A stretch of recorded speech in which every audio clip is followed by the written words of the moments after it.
Spread thin. Colin Johnson rubbed the last dose of aftershave onto his stubbled neck.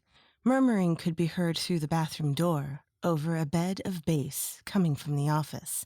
Linda, Colin's desk neighbor, thumped on the door. "Whoever's in there, can you hurry up? I need a pee." "Yes. Oh, okay. 2 seconds." Colin wiped his brow with a tissue and stared at himself in the mirror, his gaze at once solemn and apologetic, as Linda knocked again. "Come on!" Colin primed himself before exiting the bathroom. Colin inched past Linda, who gave him a look a mother might after their son returns home the morning after a night out. With her sinister smile, she analyzed his intentions. Colin, the shy, dull, and stoic colleague, the trustworthy steed of the office ranch, a man who cannot hide behind administrative obligation tonight. Like seeing a teacher outside of school, Linda saw a fish in new waters. After hours, Colin had nowhere to hide. It was the night of the office Christmas party. Colin assumed his position in the corner of the room. He would otherwise have sat at his desk, like any other normal workday, but Jess and 2 guys from IT had claimed it. This irked him. His place, his territory, a safe zone, his bunker in no man's land, gone. Colin grabbed a drink from the buffet table, as a beggar would do at a shelter. I suppose I'll drink this to look like I'm joining in." One 80s hit after the next. The soundtrack of an economic boom. Men in lipstick. Freddie Mercury in a wig. The beaches of Rio. And Tainted Love. All the hits. Colin nodded politely to all of them, as if the songs themselves were manifestations, bothering him, forcing him to listen. Jess noticed Colin hovering by the water cooler in front of the notice board, with his face plastered across it 10 times, with the name of the month titling each replicated image. The Employee of the Month chart photos matched his incongruent expression. "Hi, Colin. Love the tie." Thanks." "Congrats on the award." "Oh, thank you. It's a team effort, really. A bit embarrassing, to be honest." Jess tutted sympathetically, as if the title of Employee of the Month was somehow an affliction for him. In many ways it was. "Hey, are you on the juice tonight? I heard the karaoke might come out later."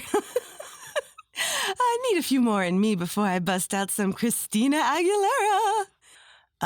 Just a lemonade." Jess took the lemonade glass from his hand, towering over him in her stiletto heels, making Colin appear juvenile. "Let me add a little something to this." Before Colin could protest, she had taken his drink over to the laboratory of a minibar, swapping the majority of the lemonade for a cocktail, and crushing up a handful of benzodiazepines into the drink. Jess returned Colin's drink and toasted him with the assuredness of an assassin, mollifying him with subtle insistence to have a good time. Colin was submissive to her insistent, bubbly nature, sipping his new psychoactive cocktail with a tentativeness that seemed to stop time itself. Jess pretended to be none the wiser as she began her 3rd drink of the young night. "So, what do you like doing with your time, Colin?" "Oh, I watch TV and..." "Yeah? Did you watch the last series of Whatchamacallit?" "No, I haven't heard of that." "Good one, Colin. Well, listen, it's nice to see you outside of work hours for once. We should do this more often. I'll see you at the karaoke later, yeah?" Jess began to walk away from Colin before he could politely decline the rhetorical invitation to forced fun. Colin spent the next hour sipping his drink and avoiding conversation.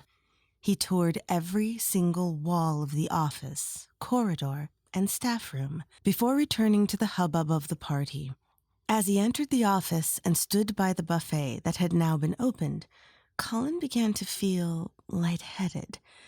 Supporting himself on the buffet table, he looked down at his hand.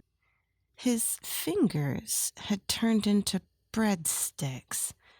Soon, this realization was more than a drunken hallucination, but a reality for Colin Johnson. He looked around the room to see if anyone had noticed his fingers.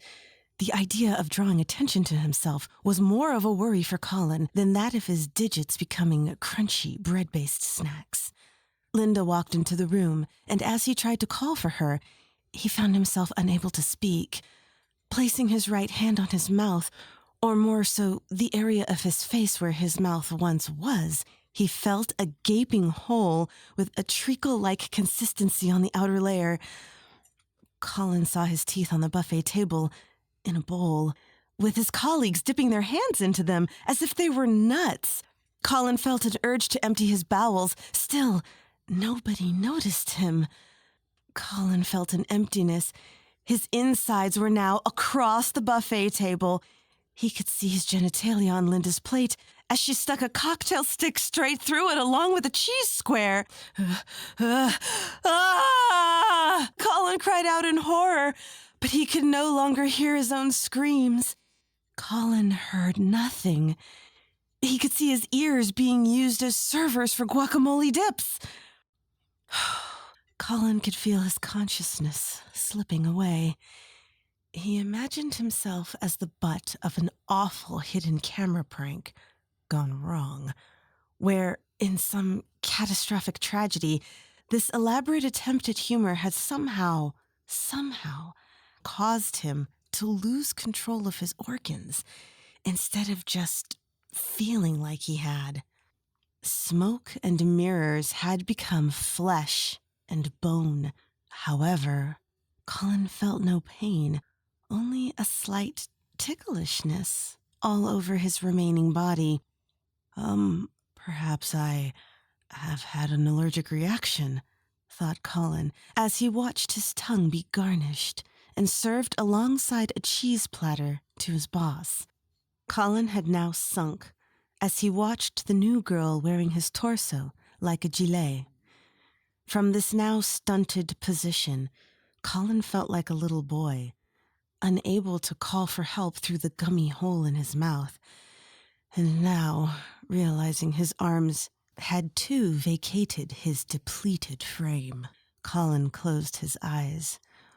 Or did he lose them? Colin was now blind, with no sensory avenues in which to navigate. Colin stopped thinking altogether as he felt the blood rushing through his veins. Colin was transported to what he could only assume was a higher plane of existence. Gradually, sound and vision returned to him, and he could make out colors. Colin found himself on a beach, surrounded by a clear blue sky. Colin began to feel as if he was being shaken. A loud clink rattled his core. Colin then realized what this new plane was, and more so, what he had become. A cool, transparent glass cylinder sat underneath what he assumed was his ribcage.